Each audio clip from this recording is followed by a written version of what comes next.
Good evening. It's wonderful to be with you this evening, and I am deeply, deeply honored by the invitation to become a HeForShe champion. I want to pay tribute to Her Excellency, the Deputy Secretary General of the United Nations, Amina Mohammed. Amina, you've been a dear friend for so many years, and I'm truly grateful. UN Women Executive Director Sima Bahous, you are a legend, and we are so thankful for your leadership. And I also want to acknowledge His Excellency President Sanchez of Spain for championing this issue so eloquently, the Prime Minister of Iceland, Benediktsson, as well as President Adesina, and Michelle Terry, my fellow invitees who are now the newest HeForShe champions. For those of you who don't know much about the Global Citizen Mission, while we are a 501c3 registered charity, we're not a charity in the traditional sense of the word. We don't raise money to build a water well here or a school here, even though those projects are super noble and incredibly important. Instead, we're a global advocacy platform powered by 12 million members around the world, working for the eradication of extreme poverty within our lifetime.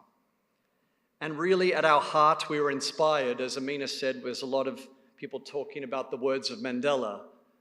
We were inspired by his second final speech in Trafalgar Square in 2005, when he passionately said that overcoming poverty is not a gesture of charity, it's an act of justice. He said, like slavery and apartheid, poverty is not natural, it's man-made and can be overcome and eradicated by the actions of human beings. And in that speech lied two really important truths. Firstly, that extreme poverty is man-made and therefore can be man-unmade. And secondly, that it requires the actions of human beings. So from day one, Global Citizen has never been about asking citizens for their money. We ask you to download the Global Citizen app and take action. All of your actions earn you points, and you can use those points to join us this Saturday when 60,000 global citizens gather on the great lawn of Central Park for the annual Global Citizen Festival to celebrate the United Nations agenda of achieving a world free from extreme poverty within our lifetime.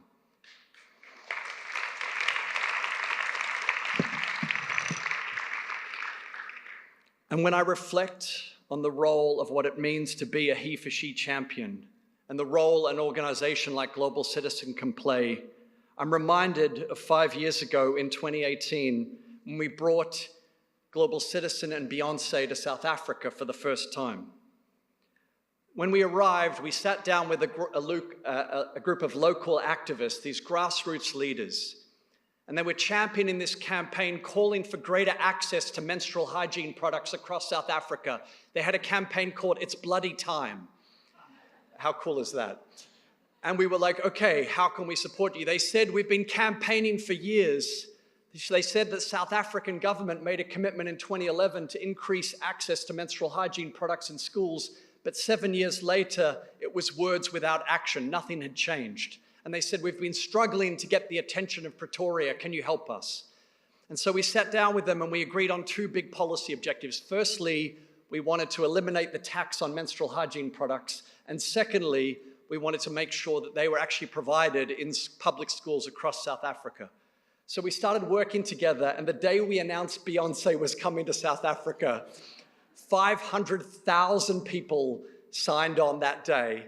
And the first call to action we gave them was to call Pretoria and demand It's Bloody Time.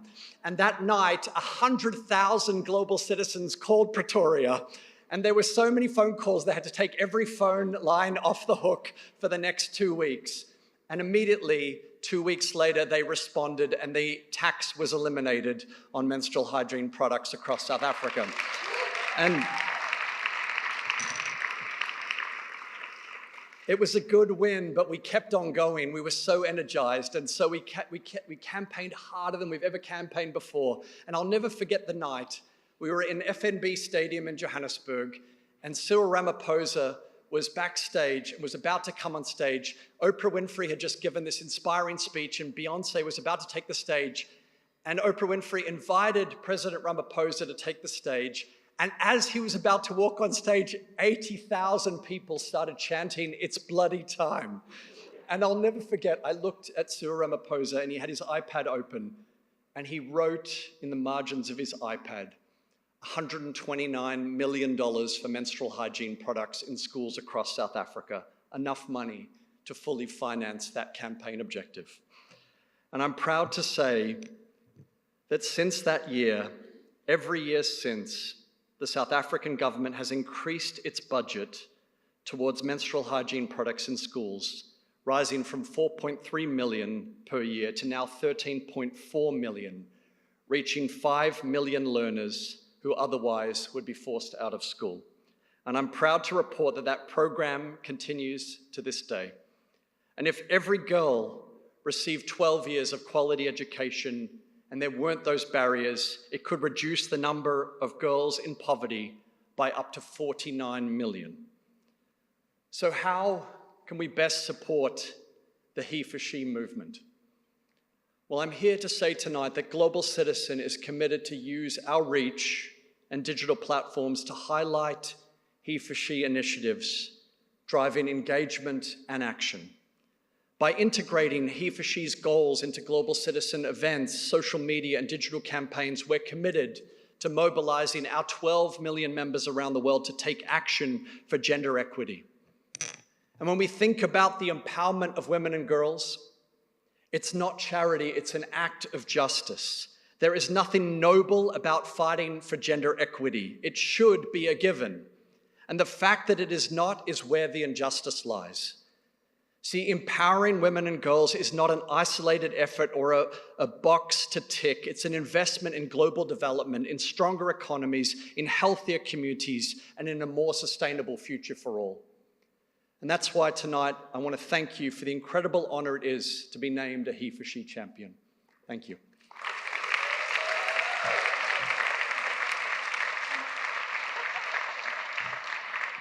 Well, I have to hear from you. You know, you've been a great driver of change. We've heard about all of these wins.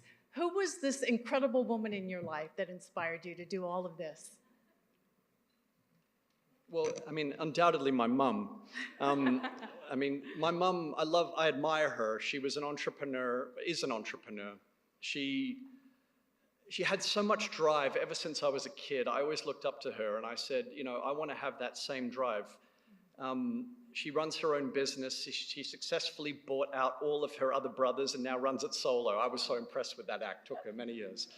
And I was like, if she can have that entrepreneurial vision, then I hope one day I can be like her.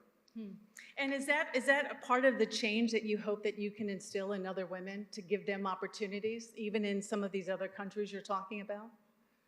Well, I firmly believe that young men and young women equally have within them this extraordinary potential to change the world.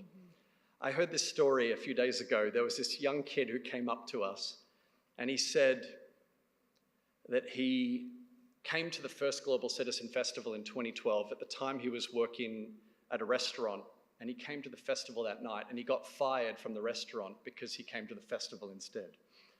And he said at the moment, that time, he was really down for a second, but he was so inspired after what he saw that there's a movement of people out there that want to create change that he decided to start his own organization. And his organization is now one of the leading sustainability organizations on the planet. And I was like, if that's all that we inspire, those little pieces here and there, then I'll be very happy with the mission that we're working on. Oh, well, you should be extremely proud. Thank you so much, Hugh. Thank you.